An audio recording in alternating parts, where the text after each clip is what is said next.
दिनं चिदचिदिव्याप्तं च दिव्याकृतिं जीवे साक्षरमुक्तकोटिसुखदं नैकावताराधिपं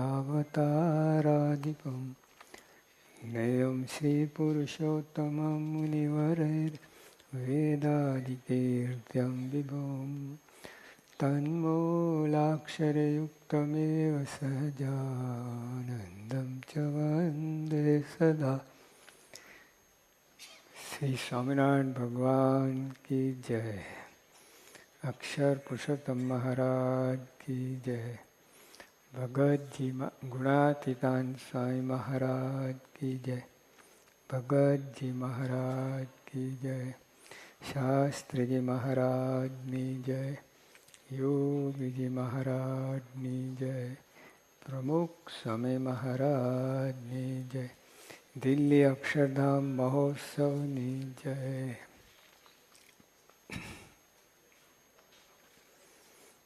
નૈનપુર પાસે ભાલિયાપુરા એક ગામ છે, ત્યાં અમે ગયા હતા. સત્સંગ સભા ચાલી રહી હતી. લગભગ સવારનો 10 વાગ્યાનો સમય હતો, સવારનો. આવું બાળ મંડળ મજૂરોના બાળકો ખૂણામાં રમતા હતા. બધા એક ધૂળનો ઢગલો કર્યો, ખાડો બનાવ્યો અને અંદર બધા મૂતર્યા.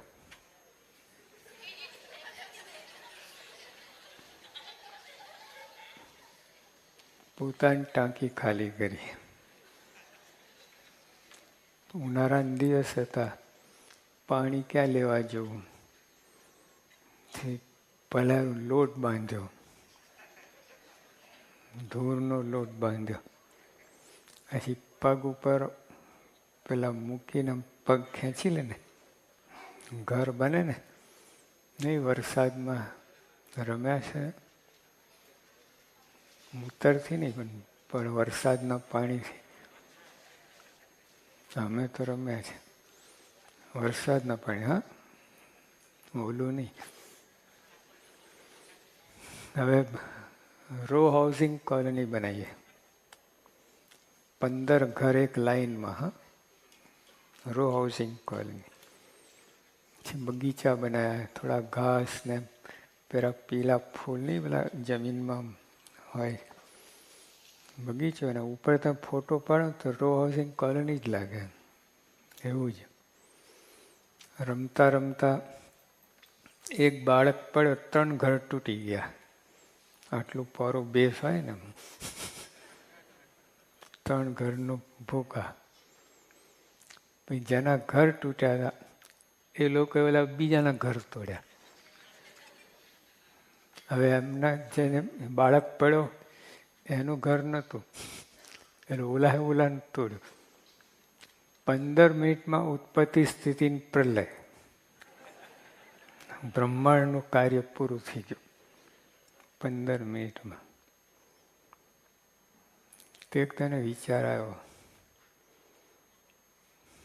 નાનું સ્કેલ છે, આ મોટું સ્કેલ છે. 1 ઇંચ = 50 માઇલ્સ નકશામાં હોય છે ને, એમાં 15 મિનિટ તમારું 50 વર્ષ હરખું જ છે. આ જ કરીએ છીએ આપણું. ઉત્પત્તિ સ્થિતિ પ્રલય. માણસ જન્મે, કહેવાય છે man is born crying, lives complaining and dies unsatisfied. આ પૂરું. માણસ રડતો રડતો જન્મે છે, રડવું જ પડે ને. ફેફસા ખુલે ને એટલા માટે. ચોટેલા હોય ફેફસાના, એટલે ફૂગો હોય છે ને, ફૂલે, ફેફસા ખુલે એટલા માટે રડવું પડે ને. કુદરતી છે. જે આખી જિંદગી ફરિયાદ. કોઈ દિવસ ગમે ને પૂછો ને તમે કેમ છે, ઠીક. એટલે 2 કિલો પચાઈ જાય છે, મૂડ જ ન હાલે ને. ફરિયાદ ફરિયાદ ફરિયાદ આખી જિંદગી. આ નથી, આમ નથી, તેમ નથી, ફલાણ નથી, ઠેકાણ નથી. સોક્રેટિસ છે ને,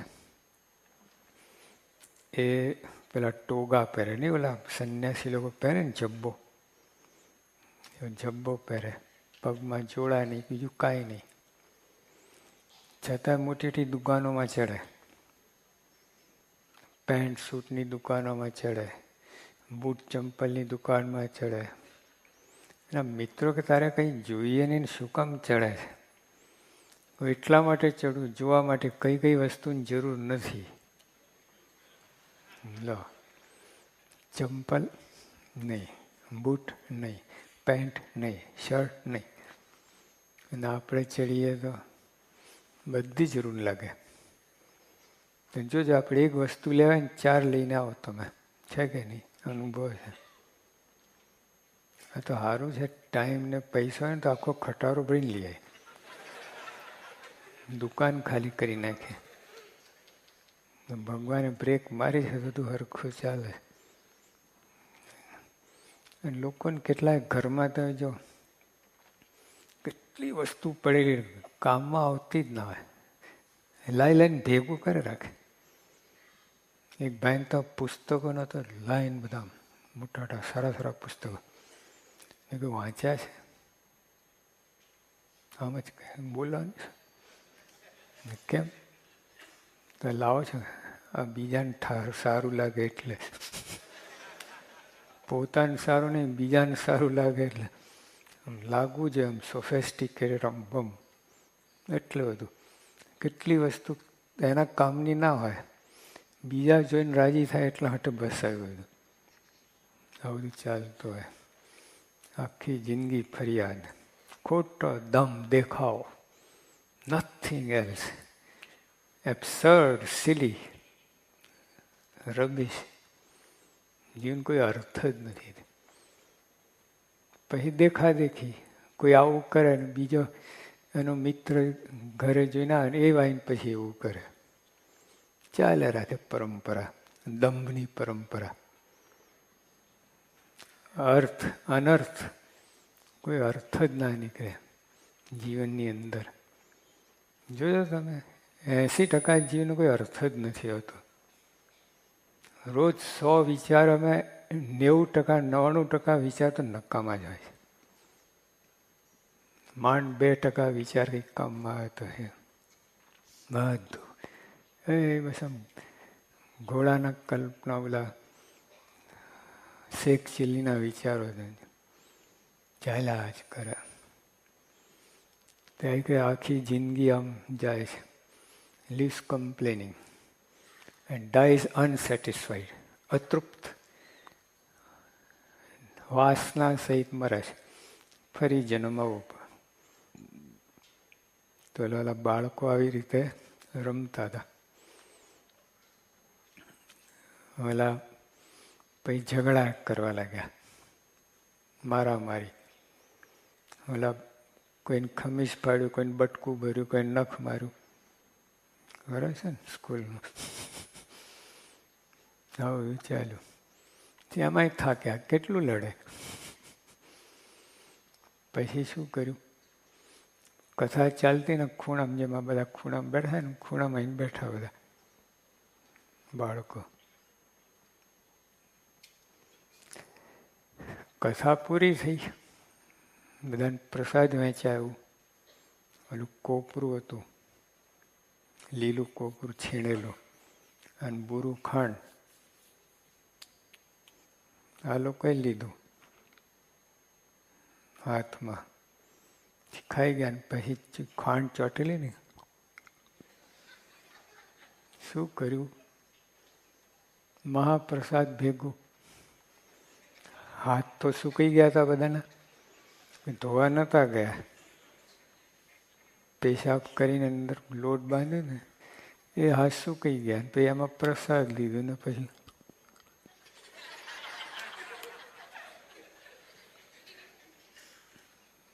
એ લોકોને ખબર નથી.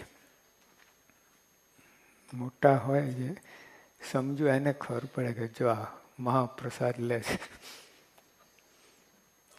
એમ તમને ખબર નથી, આ પ્રમુખ સાહેબને ખબર છે મહાપ્રસાદ લે છે બધા.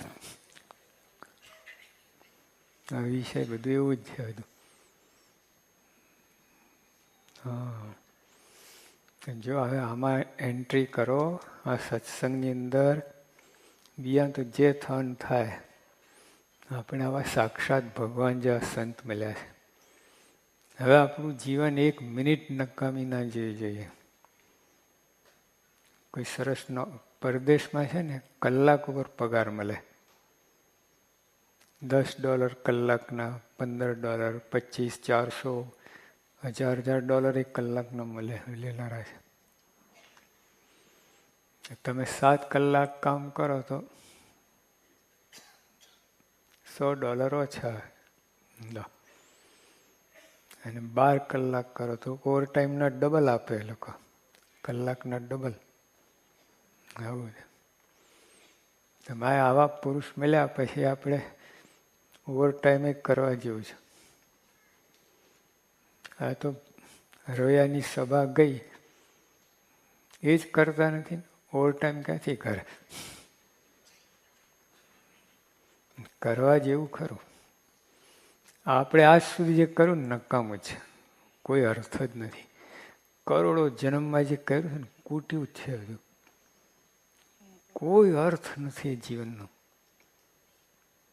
કહે છે ને આપણે માણસ 1000 દિવસ નથી જીવતો, એક જ દિવસ 1000 વખત જીવે છે.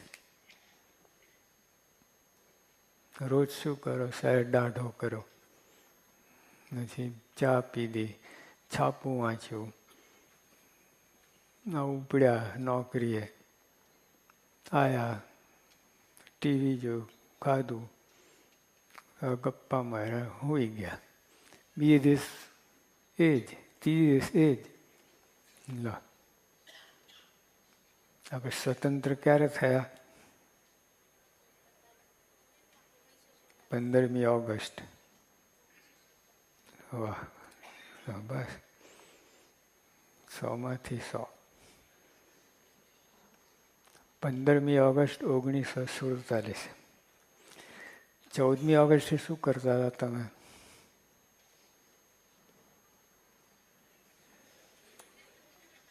પંદરમી ઓગસ્ટ શું કર્યું? 16મી ઓગસ્ટે સ્વતંત્ર કઈ વાતમાં? શું સ્વતંત્ર શું? રોજ એનું એ જ લમણા ચીકતો કરે. સ્વતંત્ર કઈ વાતમાં? લોકોને ખબર જ નથી. ગાંધીજી, લાલા લજપત રાય એ મોટા મોટા હતા, એને ખબર હતી કે આપણે બંધાયેલા છીએ, આપણે ગુલામ છીએ, પર શાસન છે આપણે માથે. એ અમુક ગણ્યા ગાંઠાને જ ખબર હતી. બાકી બધા તો બધું અંગ્રેજી ભણનારા ગુલામ જ હતા, પણ પોતાને ફાંકામ ફરતા હતા. બોલો, કહેવાનું શું કે જો એમ અહીં બંધન છે કોને ખબર છે? પ્રમુખ સાંઈ, યોગી આપા, અમુક અમુકને જ ખબર છે. કાંઈ ખબર જ નથી બંધન છે તમને. ઓલું કંઈ આપણે આઝાદી મળી 15મી ઓગસ્ટે, એટલે આમ હથકડી હતી ને છૂટા કર્યા, જેલમાં હોય છે ને છૂટા, એવી બંધન આપણું દેખાતું જ નહોતું.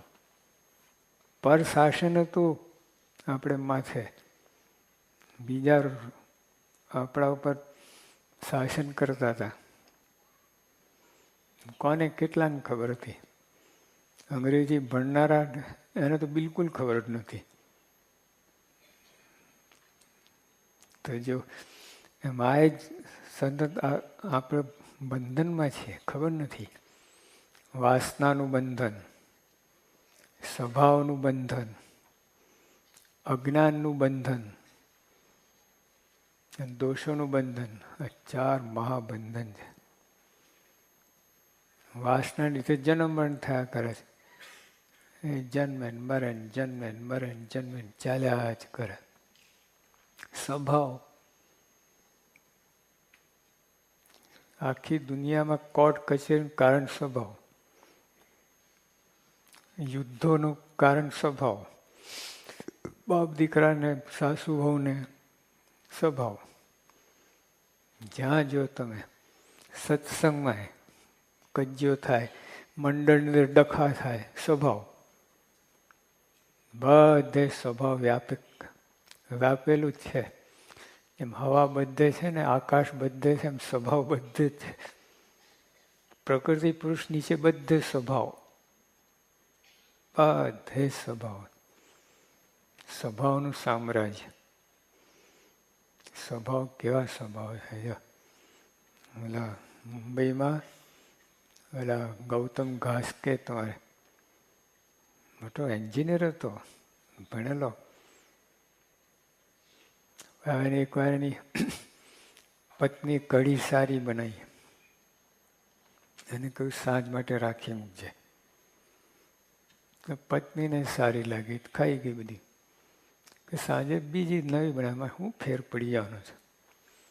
સાંજે એવી ના બની સવાર જેવી, કોઈક વખત નંબર લાગી જાય. અને ઓલાને જે પિત્તો ગયો, 5મે માળે રહેતા હતા, બત્તીને ઉંચકી નાખી 5મે માળેથી નીચે, ચૂરે ચૂરા. અને જેલ થઈ. પત્ની બેસી ગઈ અને 20 વર્ષની જેલ થઈ. રોજ કઢી ખાય છે જેલમાં.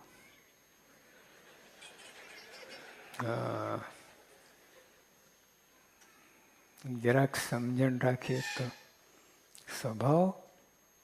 બસ મારું કહ્યું કેમ ના માને, મેં કહ્યું કેમ ના કરે.